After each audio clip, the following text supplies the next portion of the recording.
전쟁을 알지 못하면 역사도 알 수 없다. 이야기로 만나는 토크멘터리 전쟁사. 지난 시간까지 이 동북아시아를 피로 물들인 왜구에 맞서서 열심히 싸운 우리 군에 대해서 좀 살펴봤는데요. 그런데 쭉 살펴보니까 왜구가 우리만 이렇게 잽을 날린 게 아니더라고요. 그쪽에는 스트레이트와 어퍼컷을 날렸더라고. 명나라 절강성이 이제 털어먹을 게 많아서 거기로 갔는데 털다 나중에는 공장에서 자기가 운영을 해서 나오는 제품들을 이렇게 가져갔다. 근데 명나라도 그걸 당연히 뻔히 보고를 받았을 텐데 가만히 있지 않았을 것 같다라는 생각이 들거든요. 맞습니다. 그래서 오늘은요, 이 명나라도 명장을 앞세워 왜구 소탕에 나서는 이 이야기에 대해서 다뤄드릴 텐데요. 토크멘터리 전쟁사 시작합니다. 강력한 명예 해군 정책 속 세력을 확대한 왜구 글로벌 슈퍼 해적단 탄생. 과연 명나라는 왜구 소탕에 성공할 수 있을까? 동북아에 몰아친 피해 기록. 명나라의 왜구 소탕 작전. 아니 이렇게 왜구한테 당하던 명나라 당시의 상황이 어땠기에 그랬어요? 그러니까 그 원나라는 이제 그야말로 제국이었으니까 네. 무역을 상당히 많이 했는데 이제 원나라하고 명나라하고 교체가 되면서 새로 이제 중국의 패자가 됐던 명나라, 한족의 명나라는 강력한 해금 정책을 실시합니다. 그러니까 이제 내륙 쪽에다 국경을 해놓고서 국경이 예, 딱 안쪽에 국경이라고요? 그러니까 내륙 쪽에 해놓고서 바다 지역에는 그냥 뭐 초소 시설이랄까 아주 빈약한 방어 시설만 해놓고서 뭐 어업도 못하게 했을 정도고. 그러니까 강압 무역이라고 해서 공무역만 이렇게 조금만 할 수 있을 정도고 절대 민간인이 바다에 못 나가게 했어요. 아까 다른 나라에서 조공 바치는 정도 받는 네. 정도만. 그렇죠. 아니 그렇게 따지면 고려하고도 약간은 비슷한. 근데 명나라가 쇄국 정책을 쓴 거는 꼭 이제 왜구 때문만이 아니라 그 이전에 이제 거의 동남아도 많이 나가 있었어요, 중국인들이. 그래서 이제 무역을 하면 돈이 많이 벌리고, 그렇죠. 그리고 이게 무역을 하면 돈도 많이 버는 게 아니라 사조직이 생겨요. 카르텔이 생기는 네, 거죠. 자금 엄청 들어오지, 선원들 생기지, 그러면 이게 지방 세력이 돼요. 근데 중국은 우리하고 달라서 지방 세력 생기는 거 굉장히 무서워하거든요. 아하. 그리고 이제 사회가 너무 이렇게 역동적이 된다 해서 그거를 끊어요. 근데 이게 얼마나 심했냐면은 그 당시 표현에 바다에 판자 한 조각도 띄울 수 없다. 그러니까 어선도 못 나간다는 게 아니라 판자 한 조각 띄울 수 없다. 근데 이제 물론 지금 학자들은 중국인의 이 뻥을 생각해야 된다. 그럼 뭐 해수욕도 못했다. 해수욕은 판자는 안 띄우니까. 해석은 그렇게 아예 막아두면 정말 다른 나라랑은 아예 소통을 할 수 없다라는 그러니까 거 선긋는 거 사실은 아니에요? 말이 그렇다는 거지.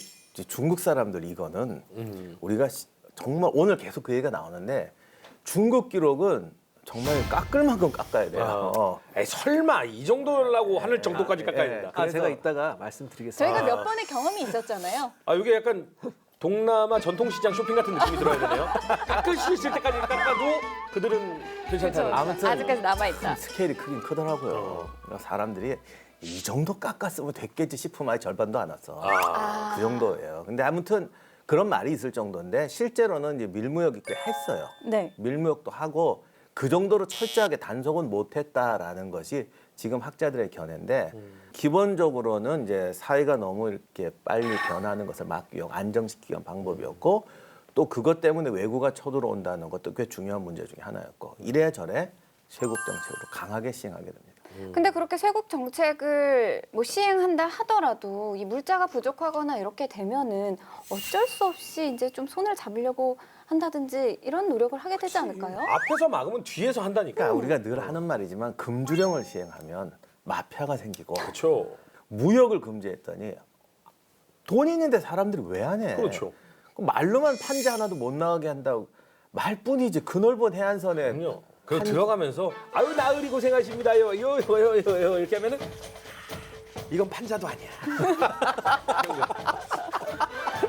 그래서 이게 사실은 더 큰 마피아만 생기는 게 아니라 말 그대로 관원하고 그렇죠. 결탁을 해서 완전 커넥션이 생겨버려요. 네. 그런데 이게 조그만 장사가 아니잖아요. 그러니까 돈도 많이 들고 이 커넥션이 뭐 동네 애들 몇 명 커넥션이면 잡아서 소탕이 되는데 네. 이게 저 위에 관리부터 말단 관리 정도가 아니라 지방 유지 부어 다 엉켜요. 이렇게 되면 못 잡잖아요. 그렇죠. 잡느니 껴서 같이 놀지. 그렇지.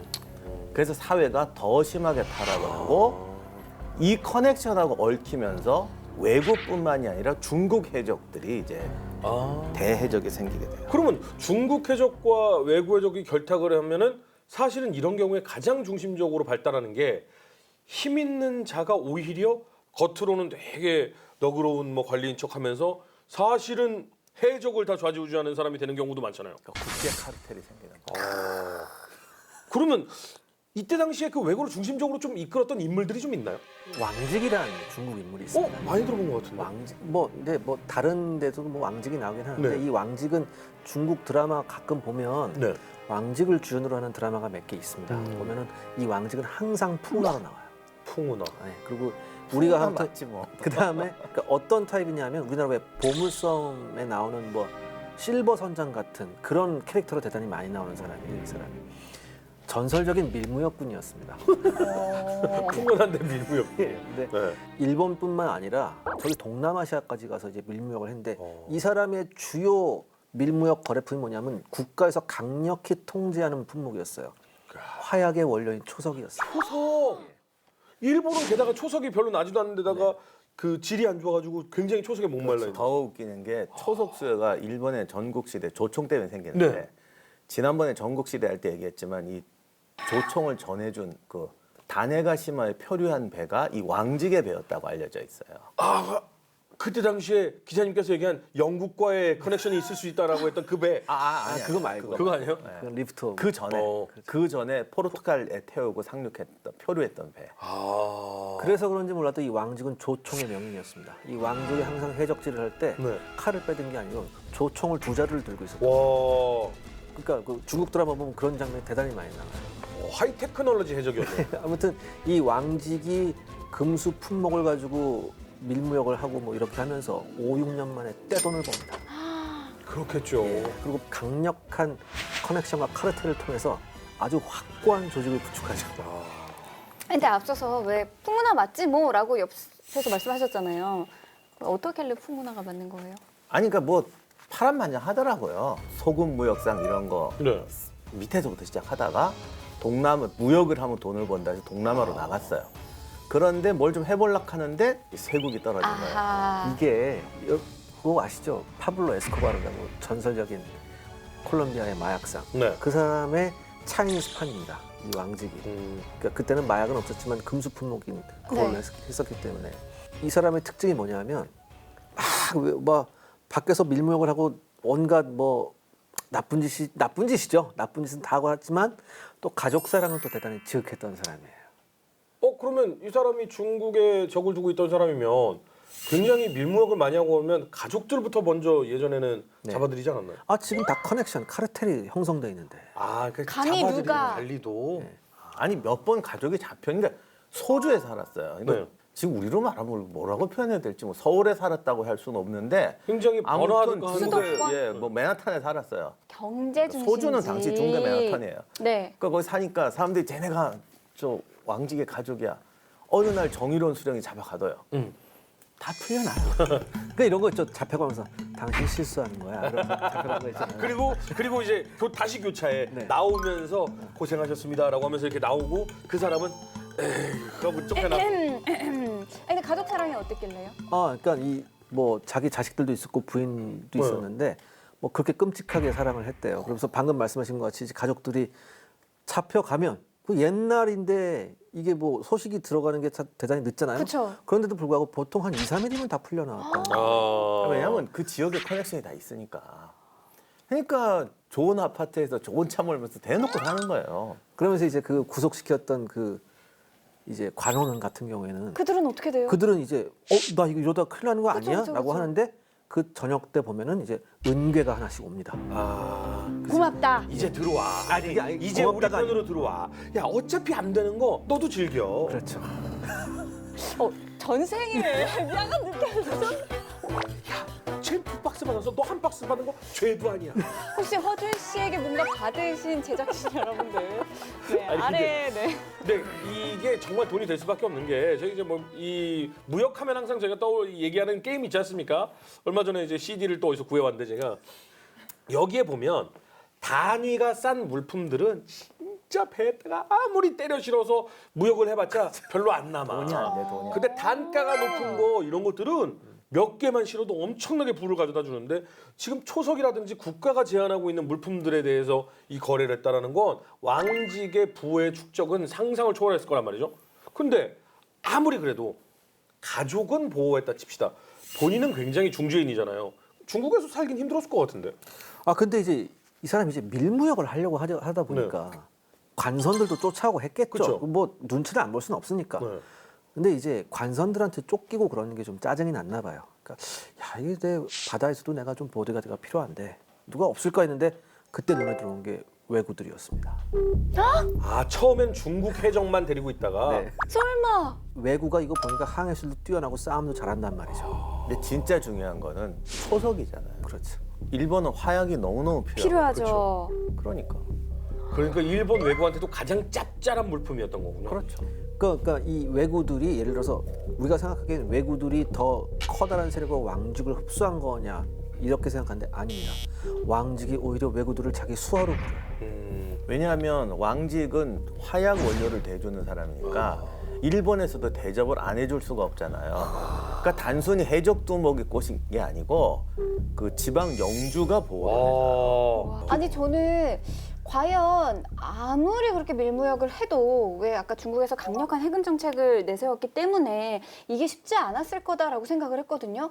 근데 지금 얘기를 들으니까 오히려 이러다 보면은 더 외구랑 손을 잡고 잘하는 돈 거 앞에선 아닌가? 장사가 없는 거예요, 사실. 아니 간단히 말해서 요즘은 돈 있으면 다 사오지만 옛날에 오일 쇼크 나고 그럴 때는 돈 있어도 석유 못 사와요. 그때 중동 산유국에 무슨 거물이 온다. 이건 총출동이죠. 이건 정말 대접을 잘해야 되는 국빈 대접하는 거예요. 그러니까 이런 구조예요. 지금. 아. 아니 그러면 일본에서의 왕직의 위치는 어마어마했을 텐데 그러면 일본에도 왕직의 거점이 있었나요? 그래서 그 지난 우리 처음 시작할 때 말했던 고토, 고토. 예, 거기에 거점을 두고 저택을 짓고 살아요. 그리고 나가사키에도 들락날락했다고 그러더라고요. 저택을 짓고 산다고요? 예. 그러니까 우리나라에서는 1급 수배범인데 저 나라에서는 영주행세. 국빈이지 국빈. 그러면 일본의 중심지의 고토에다가 대저택을 짓고서는 일본 왜구를 부리고 그 다음에 가족들은 중국의 소주에 살고 이러면서 여기를 왔다 갔다 하면서 이제 무역을 하는 건가요? 뭐 왔다 갔다 했는지 모르지만 거기를 거점으로 동남아 일대까지 상권을 아 장악하는데 동남아까지. 특히 뭐 끝에 저기 고토라는 데서 조금 들어가면 바로 지금 나가사키 가고시마 있는 데잖아요. 그러니까 거기가 소위 사스마번이라고 여러 번 나왔지만 이후까지 일본 네. 밀무역의 중심지거든요. 아. 일본 밀무역 일본 입장에서 보면 무역이지. 그렇죠. 무역의 쟤네들 중심지죠. 입장에서는 밀무역이 예. 아니죠. 초속 무역의 중심지. 그렇죠. 근데 사실은 일본도 세국 정책을 해가지고 아. 일본 입장에서도 밀무역인데 서로 알고 하는 거예요 이거. 그래서 사스마가 19세기쯤 가면 일본에서 가장 부유한 때가 돼요. 이걸 돈을 많이 벌어가지고. 지난번에 말씀드린 대로 고토가 왜 중요하냐면 사스마하고도 가까울 뿐 아니라 저 앞에 모든 해안 지방에 있는 섬들의 해적들이 일단 고토로 와서 바람 부는 방향을 보고 간다고 그랬잖아요. 네. 그러니까 저기에 일본 왜구들이 다 오는 집결지니까 이게 해적도 결국 털면 팔아야 되는데 그렇죠. 완전히 이게 허브인 거예요. 이게 무역 허브, 작물 허브, 무역 허브, 작물 허브. 아니 저는 얘기를 들으면 들을수록 이 왕직의 존재 자체, 목숨이 이거 아무렴 이렇게 뭐 일본에서도 털을 잡고 이렇게 할 지연정 지금 어쨌든 중국에서는 1급 수배자인 거잖아요. 명나라 정부가 그냥 그걸 넉넉히 그렇게 보고만 있진 않을 것 같거든요. 맞습니다. 몇 차례 이제 관군들을 보내서 선멸 작전을 시도했는데 번번이 당합니다. 이렇게 되니까 그 명나라 정부에서도 이제 그러니까 쉽게 말해서 퍼블릭 에너미 넘버원이 되죠. 왕직이 공공의 적 1호가 되는 겁니다. 그렇게 돼서 그 왕직과 같은 휘주 출신의 호정원이라는 인물이 있습니다. 이 호정원이라는 인물은 앞으로도 계속 나올 그 왜구 토벌에 그도 헌신을 한 인물이었는데 이 사람을 이제 절강성으로 보내서 왜냐하면 절강성이 가장 많은 피해를 왜구들한테 받았기 때문에 이제 왕직 문제를 해결하려고 했는데 이 호정원이 이렇게 보니까 교수님 말씀하신 이 고토에 있는 거예요. 다들. 야 저기까지 가서 쟤를 뭐 토벌을 해? 이거는 그럼 단순 토벌 작전이 아니라 대규모 군사 작전을 해야 돼요. 그렇죠. 이거는 일본 정벌 같은 느낌인 거잖아요. 그러니까 이거는 불가능하다.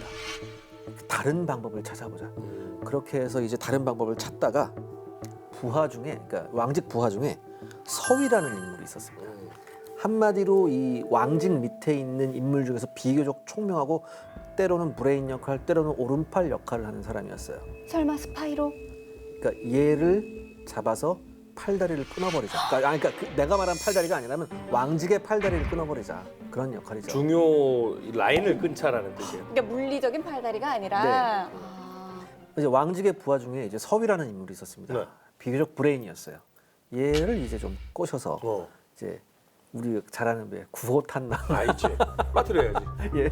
원래 이게 여기서만 쓰는 수법이 아니라 이런 마피아 같은 거 잡을 때는 항상 쓰는 수법이에요. 맞아요. 네. 항상 내부자를 이용해. 왜냐하면 드라마나 소설에는 뭐 소위 말하는 그 마피아 을이 순거짓말입니다. 거긴 정말로 서로 목숨 걸고 살기 그럼요. 때문에 내가 힘 떨어지면 바로 제거해요. 그러니까 늘 긴장하고 있거든. 맞아요. 그러니까 그 사이를 파고 들어가는 거예요. 그러니까 시칠리아 마피아 소설 그렇죠. 때도 이 드러나지 않고 있다가 마피아 두목이었던 힘 잃은 마피아를 끝까지 이 꼬셔가지고 나머지 마피아를 누군지 불게 만들어서 소탕했던 작전이 있는데 그럼요. 서위가 머리는 좋고 똑똑했는데 서해한테 밀린 거지. 그래서 걔를 싹 꼬신 거지. 그래서 이 오른팔이 그 왕직의 오른팔이었던 서해를 포위 섬멸하는 작전에 성공합니다. 이렇게 되면서 왕직은 오른팔이 떨어져 나가게 되겠죠. 아니 근데 사실은 이게 결국은 지금 느낌상 정리를 한번 해보면 왕직이 이제는 어느 정도 이제 느낌에 이제 마피아 두목이 됐잖아요. 직접 거래에 잘 안 나서고 그 일본 쪽에만 머물러 있으니까 고토에만 있으니까 왕직을 끌어내기 위해 오른팔을 잘라냈다. 약간 이런 느낌으로 봐도 되나요? 그러니까 중국의 그 지금의 저우산, 주산, 배주자의 산산자, 주산 군도라고 있는데 여기가 완전 해적 소굴이었어요. 거기랑 그쪽에다 또 중국 지부가 있었거든요. 그쪽에 주로 서해 일당을 파견해놨어요. 서해는 왕직이 그 젊었을 때 무역 쇄국 정책이 낫다 했을 때 깨달은 거지. 야 이거 더 돈 된다. 무역 금지면 밀무역으로 하면 더 돈 된다. 그래서 초기에 끌어모았던 동지 중 한 명이에요. 그런데 나이 들고 이제 누군가가 2인자가 돼야지 이러다 보면 이제 거기서 이제 스파크가 튀거든요. 그 틈을 파고 들어간 거고 서해가 소외되니까 중국 쪽에 가 있었는데 이간질 시킨 다음에 먼저 잡아버린 거예요. 근데 지금까지 토크멘터리 전쟁사 이 역사를 쭉 봤을 때 보통 이런 좀 수장들은 물론 큰 타격이 있지만 한편으로는 강하게 눈 하나 깜짝 안 한다든지 그냥 니들 그러든지 말든지 이런 식으로도 나서는 경우들이 있었잖아요. 그래서 가족을 이용합니다. 어? 일단 호정원이 왕직의 가족이 살고 있는 일대 관원들을 교체해요. 교체하면서 교체된 관원들이 교체되자마자 왕직의 가족들을 체포해봐요. 가족들은 이제 뭐 그렇죠. 아유 또 시작이다 이렇게 근데 하겠지. 이번엔 좀 분위기가 다른 거예요. 분위기가 다른 거예요. 이 분위기가 다른 내용이 고토에 있는 왕직의 귀에까지 들어가게 만듭니다. 이때부터 호정원이 다시 한번 계책을 씁니다. 구속되어 있던 왕직의 가족들을 석방으로 보낸 다음에 대단히 호화롭게 살게 해줘요. 잘 대접을 하면서 융숭하게 대접을 해줍니다. 무슨 궁금이지? 예, 그러면서 왕직한테 메일을 하나 날립니다. 너 그렇게 가족하고 떨어져서 외롭게 사느니 이제 가족들을 만나서 남은 여생을 편안하게 보내면 어떠겠느냐. 당연히 왕직은 의심을 하죠. 콧방귀도 안 끼지. 그거를 아니 자기는 잡히면 죽는다는 걸 아는데 그런 편지 받았다고? 진짜 미끼를 던져요. 무역, 밀무역 이거 문제 있다. 내가 이거 조정에 해서 풀겠다. 아 너를 이제 정식 무역 상인으로 인정해주겠다. 그렇죠. 이제 더 이상 음지에서 이러지 말고 양지로 나와라. 내가 모든 거 나 못 믿어? 뭐 이런 식으로. 근데 왕직 그래도 입장에서 머리 아플 그러면서 것 같아. 그래도 같이- 믿기는 좀 그런데. 같이 보내는 게 있어요. 부인하고 딸내미 편지도 같이 보내는 아빠 나 너무 거. 재밌어요. 그렇죠. 빨리 와요. 그렇죠. 아 그래도 그건 얼마든지 조작으로 쓸 수 있잖아. 얼른 오세요. 근데 여기 당신 때문에 가기 싫어. 딸만 보내. 여기 그 전에 사건이 하나 있는데 사람이 천운이 좀 있어야 된다고 그러잖아요. 그쵸. 호정원이 오기 전에 순무로 왔던 사람이 해적 소탕해야 되는 사명감이 넘치는 거예요. 뭐 해적 소탕하려니 방법이나 강경책을 쓰는 거죠. 옛날에 과학 수사가 있어 뭐가 있어. 그쵸. 그냥 잡아다가 그냥 패고 막 하니까 예, 해적을 잡긴 잡는데 애꾸는 사람이 너무 많이 다치는 거예요. 아, 그래서 뭐 이거 거의 뭐 폭동 나겠다 싶은 상황이 벌어져서 호정원으로 교체를 해요. 그래서 호정원이 회유책을 쓰거든요. 왕직 입장에서 보면은 쟤들이 이 해적 소탕하고 나를 잡으려고 하는데 방법이 없잖아. 전임 총독처럼 했더니 폭동 나겠더라 이거예요. 그리고 얽히지 않은 사람이 없으니까. 그래서 호정은이 이제 회유책을 쓰니까 그런 일 없이 그냥 회유책을 쓰면 저놈이 저거 믿기구나 할 텐데 그 전에 그런 일이 있었잖아요. 쟤들도 이제 방법이 없을 거다. 그리고 저게 중앙에 들어가면 결국 이러면 이거 계속 마피아만 생긴다. 금주법 풀고 관리하는 게 낫다. 이렇게 하겠구나라고 본인도 기대할 수가 있죠. 맞습니다. 근데 이거 진짜 그냥 미끼예요? 그렇지만 왕직은 그렇게 호락호락한 인물이 아닙니다. 여러 루트를 통해서 이게 사실인지 아닌지 그죠. 파악을 파악을 해야죠. 가보니까 부하들한테 보고가 올라오기 시작합니다. 네. 두목님 가족들 보니까 너무 행복하게 잘 살고 있어요. 그리고 거기 고향에 있는 사람들이 모두 다 우리 두목을 보고 싶어해요. 이렇게 보고가 들어옵니다. 이것 또한 사실이에요? 아니면 이것도 일단은 겉에 아니 보이기는 부하는 건다 진짜로 그렇게 그렇게 믿은 했어요. 거지. 응. 이거를 확인하니까 제가 아까 말씀드렸듯이 가족 사랑이 지극했던 왕직이 여기서 무너집니다. 아니 궁금한 게 뭐 물론 여러 가지 이유가 있었겠지만 그렇게 가족을 사랑했고 대우를 받고 살고 싶었으면 그냥 가족을 고토로 데리고 가면 아주 편해지는 거 아닙니까? 진짜. 그건 싫었던 것 같은데 아니에요? 고토에 가족이 보면 안 되는 누군가가 많이 있었던 거 아니에요? 야. 충분히 합리적으로 의심해 볼 수 있어요. 여기 사실 이건 제 추측이에요. 네. 근데 사실 중국에서 이 문제하고 논쟁이 많아요. 네. 그런데 지금 기자님 말씀하신 분은 인간적인 측면이고 사실 제가 추측해 보기에는 왕직도 이제 늙어가고 있는데 네. 이 사람도 어쨌든 일본에서 국빈 대접까지는 아니고 어쨌든 대접을 받지만 결국 일본에서도 내 이제 나라로 어느 정도 가야지. 루트가 만들어지면 행당하는 그렇죠. 우리 애로 써서 하자라는 생각할 수가 있잖아요. 일본 입장에서도 왜 걔한테 의지해? 맞아요. 이제 중국 해적도 있고 일본 해적도 있지만 결국 나가서 루트가 만들어지면 그러니까 왕직 입장에도 여기서 오래 버틸 수는 없다는 생각은 했을 것이고 그리고 누군가가 계속 노릴 거 아닙니까? 그러니까 본인도 이제 여기서 더 이상 위험하다라는 생각을 했을 수도 있고요. 그리고 이제 나이 들면 사람이 그렇잖아요. 그냥 내 가족이나 살려주자.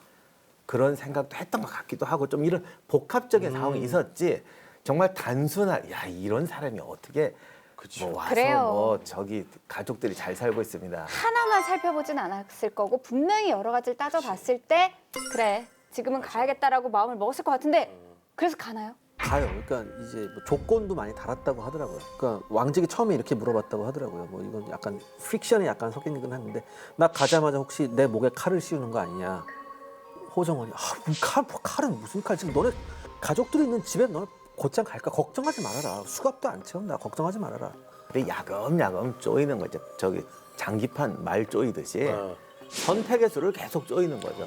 불안해. 그래서 한 발짝 다 가까이 오면 갑자기 옵션 2개 떼버리고 그치. 요거 중에 요거. 야 근데 나도 이거 조정에 보고를 해야 되는데 집으로 바로 가긴 좀 그렇더라. 그러니까 잠깐 관에 들렸다 가면 돼. 막 이런 느낌.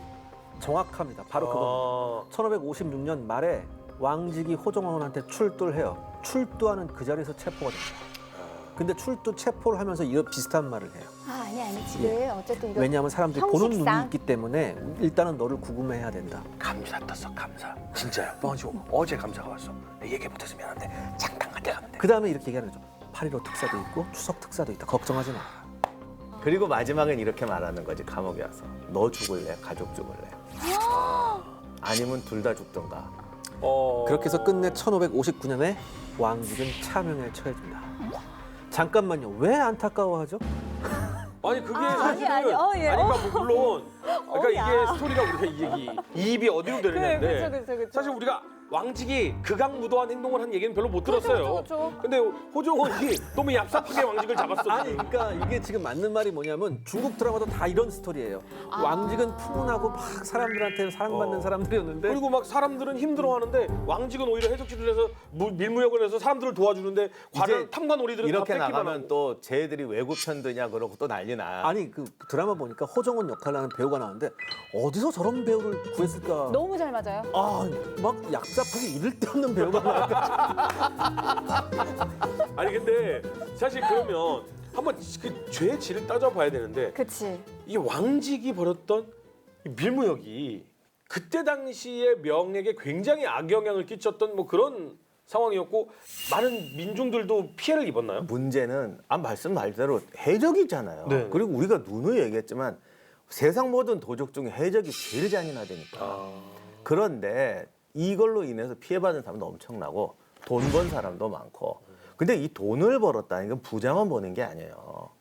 요즘 말로 하면 기업을 차리면 가난한 사람이 또 와서 일꾼을 하잖아요. 그쵸. 이런 식으로 이게 꼭 부자만 벌고 이런 게 아니야.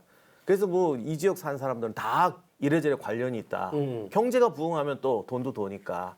그 뭐 이런 여러 가지 설이 있는데 어쨌든 해적 때문에 피해 보는 사람도 있고 돈 버는 사람도 있는데 중요한 건 단순 해적이 아니라 밀무역하고 연결이 되다 보니까 와서 털어만 갔으면 이건 그냥 악마지. 근데 지금 이게 반은 무역이고 반은 해적이란 말이에요. 그러니까 이제 혜택 보는 사람들이 있는 거예요. 그 왜 제가 이런 말씀드리냐면 지금도 중국에서 논쟁이에요. 우리가 고민할 필요가 없어요. 그러니까 왕지 과연. 지지파와 왕지 네. 반대파. 그래서 어떤 사람들은 이 사람이 지금 도덕성을 보는 게 아니라 중국이란 나라가 세계 최고의 문명이었다. 그러니까 중국의 민족주의 입장에서 중국이 세계 최고의 문명이었는데 어떻게 하다 서구에 근대에 돌아서 놀이터가 됐느냐. 식민지까지는 안 됐지만 이게 다 쇄국 정책 때문이었다. 아하. 그래서 왕직의 도덕성이 아니라 이 사람이 어쨌든 무역 개척하고 중국을 개방화시키는 선각자였다. 우리 딴 건 말고 이걸 보자. 그리고 지금 중국이 하는 게 뭐 1대1론이 뭐 하는 게 지금 중국이 과거 쇄국이 아니라 나가자. 지금 이거거든요. 였으면? 아니 지금 그거예요. 아, 지금요? 지금 중국의 정책은 중국이 그동안 제일 실수한 게 뭐냐면 온 세계의 물산은 우리 안에 다 있어. 우리는 굳이 외국하고 무역할 필요 없어. 이러다가 이 꼴 났다는 거거든. 그래서 이 다 있는 물자를 외국에다 팔아서 그 세계를 지배하자. 그래서 지금 미중 무역 충돌도 사실은 이 경제적 침공이란 또는 어떤 경제권의 문제에서 중국이 세계로 나오겠다 하니까지 부딪힌 거잖아요. 이거를 선각했던 사람이 왕직이니까 오히려 이 사람을 키우고 과거 이런 사람이 해적이 되고 밀무역군이 되어야 했던 역사를 반성하자 하는 입장에서 이 사람 동상을 세우자 하는 쪽과 무슨 소리냐? 무슨 소리냐? 그래도 해적 아니냐? 그렇죠. 그것도 그냥 해적이냐? 중국도 우리나라 쓴 만큼 일본 싫어해요. 네. 그 외고와 일본 놈하고 결탁한 민족 반역자를 어떻게 동상을 세우느냐? 근데 이게 좀 승부가 안 나요. 근데 사실 우리가 여기서 토크멘터리 전쟁사에서 취해야 될 입장은 항상 무슨 선과 악이 아니라 역사적인 사건을 통해서 우리가 왜 이것을 배워야 되는지를 알아가야 되는데 사실 저 때 당시에 기록이 세세하게 남지는 않았지만 우리 기자님께서 얘기하지만 멕시코 카르텔의 경우에도 사실은 뭐 그 주민들에게 그 지역에 뭐 이바지하고 뭐 병원을 세우고 학교를 세웠다 이러지만 정말 끔찍하고 잔인한 범죄를 너무 많이 저질러서 특히나 부하 직원들이나 아니면 그 카르텔에게 조금이라도 흠을 내거나 조금이라도 의심을 하는 사람은 아주 잔인하게 살해를 하고 이러거든요. 그러니까 사실은 그때 당시에 왕도 분명히 그러한 그렇죠. 조직의 수괴였기 때문에 당연히 체포됐어야 됐고 그리고 그 체포가 돼서 결국은 참수를 당했잖아요.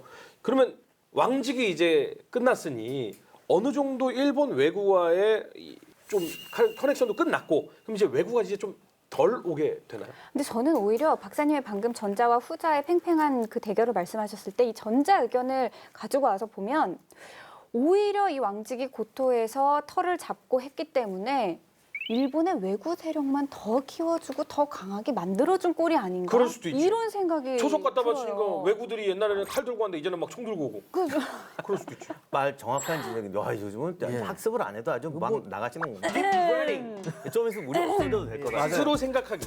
제가 지금 방금 그 생각을 했어요. 우리 그 생각 저거 없어도 없으면 안 되지. 왕직이 좁으니까 진짜 일본 해적이 때로 와요. 그렇겠죠. 그 바람에 왕직 변호하는 사람들은 봐라 이 사람이 오히려 일본 해적을 막아주고 있지 않았냐 뭐 이런 소리 하는 사람도 있는데 이 논쟁은 제가 볼 때 그죠. 절대 답이 안 나와요. 맞습니다. 그 어느 게 정인데 그건 우리가 중요한 바가 아니고 네. 이렇게 돼서 일본 해적들이 더 세게 쳐들어가요. 이 외구의 명나라 침범에 대한 기록이 명나라에 여러 가지가 있습니다. 그 중에 하나가 이제 주해도편이라는 문헌이 하나 있습니다. 네. 거기에 이렇게 나와 있습니다. 1369년 쉽게 말해서 이제 주원장이 명나라를 세운 그 당시죠.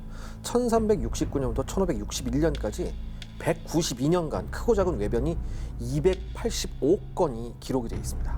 그 다음에 특히 이제 침구의 빈도를 보면 절강성 쪽 그쪽 이제 보통 이제 외국어가 우리가 제일 좋아요. 강남이라고 하죠. 네. 그쪽이 어마어마했어요. 그래서 명나라를 세운 지 얼마 안 된 주원장이 일본에다가 칙서를 보낼 정도입니다. 그 칙서 내용을 제가 잠깐 말씀드립니다. 네. 짐은 옛 중국 왕조들의 치욕을 씻고자 군사를 일으켜 북쪽 오랑캐들을 몰아내고 중국의 주인이 되었다. 하나, 유독 외인들 너네들만 모르고 있다. 근래 산동에서 올라온 보고에 의하면 외병들이 여러 차례 해변을 침구해서 처자가 생리별하고 재물과 인명을 손상시킨다고 한다. 그러니까 내가 지금부터 칙서를 보낼 테니 내가 보낸 칙서에 따라 처신을 하라. 이렇게 해요. 어떻게 하냐면 신하가 되려면은 우리한테 표문을 받들고 우리한테 조공을 해라. 신하가 되지 않으려고 하거든 군사 육성해서 또 외구짓 해라. 그러면 짐이 친히 군사를 이끌고 가서 너네들을 다 평정해주마. 콧방귀 낄 것 같은데요? 행동 강령. 참나. 와 보시지. 네. 근데 여기서 중요한 게 뭐냐면 주해도편이나 이 그 주원장의 칙서를 보면 외구나 외인들이라고 안 하고서 외병들이라는 표현을 씁니다.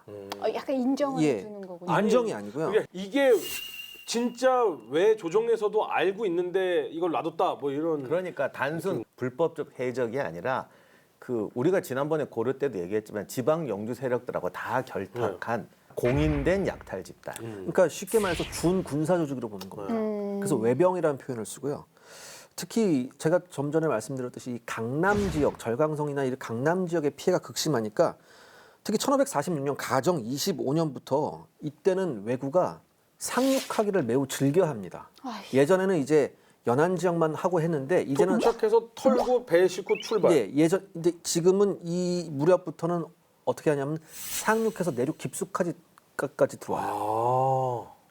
근데 더군다나 이때 그렇다면 왜 명나라가 제대로 대처를 못했느냐?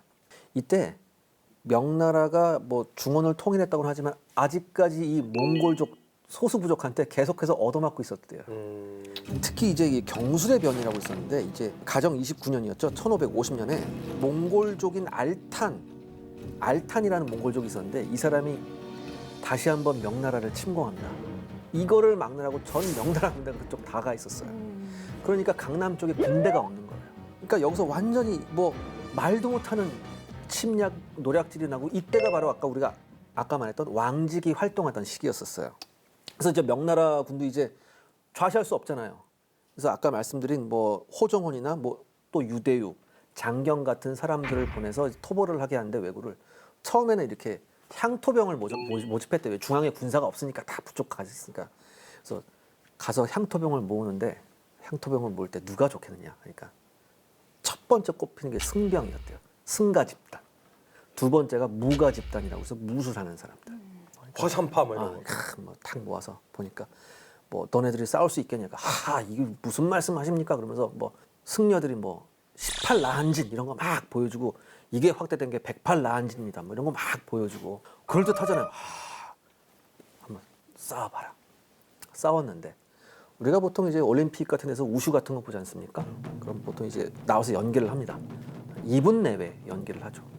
그거 하고 나면은 사람이 탈진해요. 근데 이런 사람들이 실전 들어가서 하면 화법이라고 하거든요. 화려하게 한 5분 합니다. 어떻게 되겠습니까? 힘이 없어서 못 싸웁니다. 그때부터 효과가 없는 거예요. 이런 사람들 그렇죠. 싸우는 게. 그래서 이 호정원 같은 사람은 야, 이 앞으로 싸울 때 이게 무술한 애들을 이제 여기 붙이지 마라 이런 얘기까지 할 정도로. 임영원 박사님이 아마 저희 도쿠멘터리 전쟁사 거의 초창기에 얘기했던 게 있었는데요. 예, 제일 군대에서 들이지 말아야 되는 게 공부한 사람, 무술한 사람. 그게 척계광이 정말 신랄하게 비판을 하는데 이게 여러 가지 이유가 있어요. 그러니까 당시는 이제 무술 도장이나 소림사도 이게 수입이 돼버려 가지고 손님을 끌어야 되잖아요. 네. 그러니까 두 가지가 변해요. 일단 동작이 화려하고 날아다녀야 돼. 그러니까 뭐 좌충우돌 우리는 동시에 5명 해치웁니다. 막 이러고 날르고 또 하나는 이건 제가 한 얘기가 아니고 척계광이 한 얘기예요. 무기가 변해요. 화려하게 번쩍번쩍 해야 되니까 기기묘묘한 무기를 가지고 와서 막 휘둘러요. 저런 애가 나 혼자서 기자님 바디 막 싹 쓸어버리겠다 싶은 거죠. 근데 척계광이 뭐라고 그러냐면 저게 한 몇 명끼리 싸울 때는 효과가 있을 수도 있어. 근데 전쟁이라는 건 정말 몇천 명, 몇만 명이 싸우는 거야. 그리고 전쟁의 승패는 이 다수의 집단이 한 사람처럼 움직이는 거야. 다시 말하면 1000명이 창을 들고 나가서 한 명이 내지르듯이 찔러서 1000개의 창으로 밀어버리는 게 전쟁이야. 그럼 바짝 붙어서 1000개의 창으로 찌르는데 뭘 붕붕 날라? 만약에 가는데 한 놈이 튀어나와서 붕붕 나르면 걘 한 개의 창이고 대열을 흐트러뜨린다. 오. 그래서 전쟁에서 가장 중요한 거는 예를 들면 창병이 나간다고 했을 때는 빽빽하게 서서 이 자기 몸을 돌릴 틈도 없이 고슴도치처럼 쓱 밀고 나가야 되는데 누가 나가서 흔들면 공간이 생긴다. 그렇죠. 그리고 갑자기 애가 이상한 무기를 들면 옆에 놈 벤다. 그리고 걔가 이상한 하면은 사람들이 이러다가 옆에라도 쳐다볼 거 아니야. 그 순간에 이게 어긋난다. 오. 요요요요요. 만약에 걔가 공을 세우면 그때부터 이거 너도 나도 이렇게 된다. 대판된다. 따라서 백해무익하다. 방금 말씀하신 공을 세우는 거. 한두 차례 작은 승리가 있어서 공을 세웁니다. 그럼 근데 이 공을 세운 사람은 그때 당시에 모함을 받아서 여지없이 처형됩니다. 대부분이 처형됐어요. 자, 그렇다면 여기서 우리가 한번 생각을 해봐야 됩니다. 도대체 왜 명나라 군대가 아무리 뭐 북방 민족이 쳐들어왔다고 했지만 왜 명나라 군대가 그렇게 약화되었느냐? 그걸 우리가 한번 여기서 짚고 넘어가야 됩니다. 원래 처음부터 이렇게 명나라 군대가 약했던 건 아니래요. 강했으니까 통일을 그렇죠. 했죠. 1411년, 그러니까 영락제 때까지만 하더라도 한 번 이제 원정을 나가면 한 50만 대군 이끌고 나가서 초토화시킬 정도로 강했대요. 근데 이제 막북이라는 데가 어딨냐면 이제 외몽골 쪽을 우리가 막북이라고 해요. 근데 막북을 원정하던 중에 영락제가 사망을 하게 됩니다. 근데 이상하게 영락제 사망 이후에 이 명나라 군대가 대단히 좀 약화가 돼요. 그럼 왜 이런 약화가 됐을까? 근데 이 영락제 때부터 약화가 된 게 아니라 사실 명나라 군대는 제도적인 문제점이 좀 있었습니다. 이게 뭐냐면은 이제 주원장이 애초부터 만든 군사 제도에 좀 문제가 있었는데요. 주원장이 명나라를 세울 때 주원장은 이런 생각을 했대요. 우리가 보통 새 나라를 세웠을 때 가장 큰 적은 외부의 적이라고 생각할 텐데 주원장은 달랐습니다. 주원장은 가장 나의 큰 적은 내부에 있는 무장들이다. 이런 생각을 했어요. 보통 많이들 그러잖아요. 그래서 통일을 하고 나면 안쪽부터 치잖아요. 그래서 이제 군부를 통제하고 감시할 수 있는 그런 체제를 만듭니다. 아하. 그래서 전력 증강이 목적이 아니에요. 주원장이. 전력 증강이 목적이 아니라 무장의 반란 세력을 사전에 차단할 수 있는 시스템을 만드는데 주안점을 둬요. 문제는 주원장이 이런 시스템을 만드니까 후대의 황제들도 이 시스템을 그대로 따라가요. 관례니까. 네. 그렇게 배워왔으니까. 그 가장 대표적인 게 뭐냐면 일단은 그 병권을 이원화합니다. 그러니까 병권을 병부하고 오군 도독부라는 거 두 개로 나눈대요. 이렇게 해서 전국 각처에 무슨 위소라는 걸 설치해가지고 대규모 병력의 한 군데 집결하는 걸 막아요. 그러니까 병력을 분산시켜놔요. 그 다음에 병력을 분산시켜 난 다음에 지휘관들은 또 다른 데다 해놔요. 그러니까 이게 너무 중구난방 아니에요? 그러니까 이게 뭐냐면 전쟁이 없을 때는 장수들한테 병력을 안 줘요. 그러다가 전쟁이 발발하면 그때 병력이 있는데 장수를 파견하는 거예요. 제철에 너무 비웃을 때 조선도 비슷해요. 그렇게 배웠잖아요. 네, 조금 있으면 조선 해야 되는데 조선도 비슷해요. 아, 지금 조선은 정말로 정말 걱정돼요. 근데 이게 무슨 그 결과를 초래하게 되냐면 평소에 장군들이 자기 부하들을 데리고 있어야지 얘네들 전투력 훈련도 시킬 거고 그렇죠. 얘네 전투력이 어느 정도 파악될 거 아니에요. 인재도 좀 확인하고. 근데 그걸 안 하고 이러고 있다가 전쟁이 났대. 그럼 가서 처음 보는 애들 데리고 나가서 그러니까 전투를 이거는 실전에는 절대 유용하지 않을 것 같은데요. 실존뿐만 아니라 그냥 이건 군대의 조직을 유야무야 만드는 아주 대표적인 방법이다. 전형적으로 오합지졸 만드는 네. 방법이에요. 맞습니다. 나가는 족족 깨집니다. 깨질 수밖에 없을 것 같아요. 또 하나 이제 군호제라는 게 명나라에 있었거든요. 이 군호제가 대단한 폐해인데 왜냐하면은 많은 이제 명나라 군대 병력 자원이 있을 거 아니에요. 근데 이게 다 똑같은 병력 군대가 아니에요. 그러니까 주원장을 처음부터 따랐던 애들은 뭐 기의라고 해서 대우를 잘해줘요. 애들한테. 그 다음에 항복해오는 군사들이 있을 거 아니에요. 걔네들은 이제 뭐 귀부 군사라고 또 하고 그 다음에 죄를 지어서 죄값 대신에 군역을 담당하는 애들도 있었어요. 그런 얘네들은 경우도 있었죠. 적발이라고 했어요. 그 다음에 이제 뭐 타집이라고 해서 무작정으로 징집한 병사들이 있었다고. 강제 징집. 예. 그러니까 보통 크게 나누면 이렇게 네 종류였는데 문제는 뭐냐면 이 군역이 대물림이 돼요.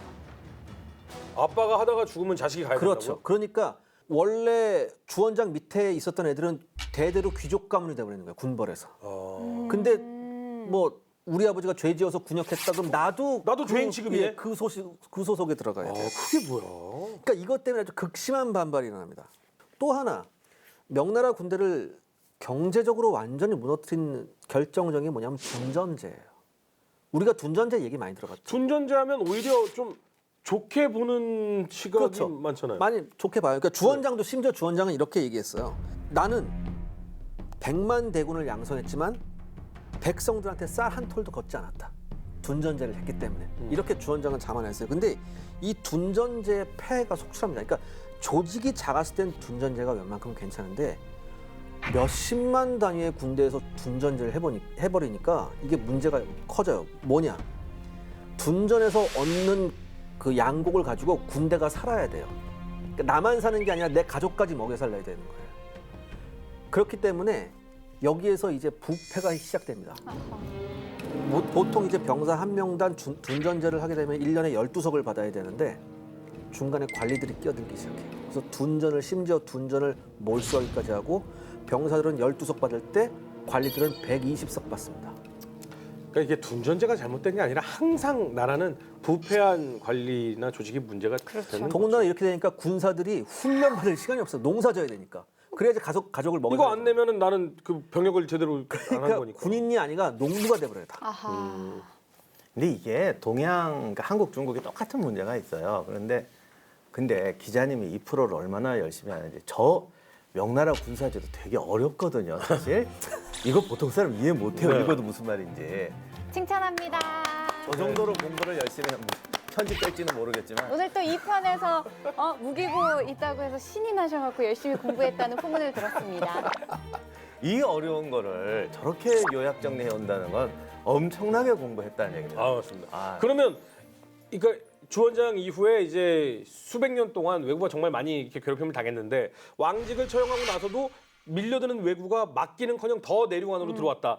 이 이유는 지금 정말 중국의 부패한 조직과 잘못된 군사제도 때문에 굉장히 약해져 있었다. 지금 이 말씀을 하시는 그러니까 거죠? 그렇죠. 그러니까 네. 이 군호제하고 둔전제 때문에 명나라 군대에서 탈영병이 속출해요. 기록이 있습니다. 그 정통 3년 1438년에 도망간 군졸들의 숫자가 160만이 넘었다 기록되어 있습니다. 아니 물론- 근데 이해는 해. 물론 영을 하나 좀 빼도 아니, 그렇지. 16만 정도 됐을 이 텐데. 도망은 우리가 생각하는 그런 탈영이 아니고 군호에서 빠져나가는 거예요. 나 더 이상 이거 안 하겠다. 예를 들어 똑같은 농부인데 근데 나는 농사 짓고 군에 가서 예비군 훈련도 받고 주방위군처럼 살아야 돼. 옆에 아저씨는 전혀 안 가. 농사 만져. 그리고 농사만 짓나 치정태 가서 장사도 하고 그래. 응. 이거 완전 손해잖아요. 손해죠. 도망병이라는 게 우리가 생각하지 부대에서 도망가는 게 아니라 탈영병이 아니라 군호에서 빠지는 거예요. 그러니까 나는 더 이상 군역하지 않고 싶습니다 이렇게. 네. 그리고 군호에서 빠지면 관리도 좋아요. 왜? 수입이 높으니까 세금을 더 많이 받을 수 있어요. 내가 병사 훈련을 받지 않는 대신 돈을 이만큼 더 내겠습니다. 소집 점검 관리도 귀찮잖아. 관리도 제대로 안 돼요. 뭐 소집 점검 1000명 뭐 5명만 와, 5명만. 말도 되게 안 들어. 걔들은 장부에만 있으면 되는 거야. 네. 그래서 실제로는 이게 장부상의 군대예요. 아. 그래서 군대가 몇 명 있는지 자기들도 몰라. 그러니까 그 정도로 조직이 허상 조직이 돼가지고 그러니까 지금 명나라 군대가 좀 약해진 게 있다라고. 좀 아니고 많이. 많이 약해진 게 있다라고 하는데 또 상대적으로 아까도 말씀드렸지만 왜구의 세력이 굉장히 강해졌잖아요. 이건 또 이 왜구가 강해질 수밖에 없는 이유가 있다면 뭐가 있을까요? 왜구는 왜 이렇게 강해요? 일단은 싸움은 하면 할수록 늘어요. 아 실전. 예. 그다음에 노략질이라는 것도 또 하면 할수록 늘고. 근데 척계광이 예전에 이런 말을 한 번 했습니다. 그러니까 척계광 초기에 척계광이 위에 보고서를 올린 게 하나 있는데 뭐라고 했냐면 이 외의 무기는 매우 예리한 데다 외노들은 생명을 가볍게 여기고 잘 싸웠기 때문에 명예 군사들은 결코 상대가 할 수 없습니다. 이때 당시에 근데 왜구는 뭐 우리 고려 왜구 때도 많이 저희가 공부를 했습니다만 일단 워낙 빠르고 신출귀몰해서 확 들어와서 탁 털고 탁 빠지니까 사실은 정식 군대가 있다 하더라도 막기가 쉽지는 않은 상황이었죠. 그리고 이제 특히 왜구들이 복병을 잘했다라고 얘기를 하는데 이 복병이라는 게 어마어마한 대군이 숨어 있다가 치는 게 아니고 그러니까 모든 전술은 맞춤형이거든요. 이 명나라 군대가 또 오면은 왜구가 소수니까 도망을 가죠. 그런데 명나라 군대가 훈련이 안 되고 서로 못 믿는단 말이에요. 그러면 엄청난 매복이 아니고 가는데 중간에 몇 놈이 훅 튀어나와서 치고 튀어요. 그러면 전체가 못 가요. 무서우니까. 심지어는 한두 명이 조총 같은 거로 또 저격을 해요. 그러면 다 엎드려서 꼼짝가. 이런 거를 기자님 말씀대로 많이 싸워본 애들은 되게 움직이는 거 보면 알아요. 이게 1555년 정도 되면 이 내륙으로 침투하는 왜구의 숫자가 한 2만 4천 정도 됩니다. 한꺼번에. 군대네요. 그러니까 몇만 명 단위로 와요. 명나라 조정에서도 이게 도저히 이게 지금 뭐 강남 이때 그 진짜 경제적으로 노른자가 이 땅인데 여기가 완전히 박살이 나니까 장경이라는 장수 하나를 파견했어요. 근데 이 장경이라는 장수는 그래도 어느 정도 좀 의식이 있었던 좀 장군 같아요. 그야말로 저 자기 사병들까지 다 끌어모으고 이렇게 해서 어떻게 해서 왜군하고 접전을 벌였는데 의외로 장경이 여기서 승리를 합니다. 무려 여기서 2,000명의 왜구를 척사를 해요. 그럼 장경이 당연히 이쪽 책임자가 되고 그렇죠. 그다음에 좀 더 조직이 확대해서 왜구를 막는 책임자가 돼야 될 텐데 여지없이 모함에 걸려서 죽습니다. 왜냐하면 그 현지에 있던 문관들이 장경 같은 라이벌을 가만 놔두질 않아요. 계속해서 무관이 오면 모함 받아서 문관들이 죽여버리는 패턴이 반복돼요.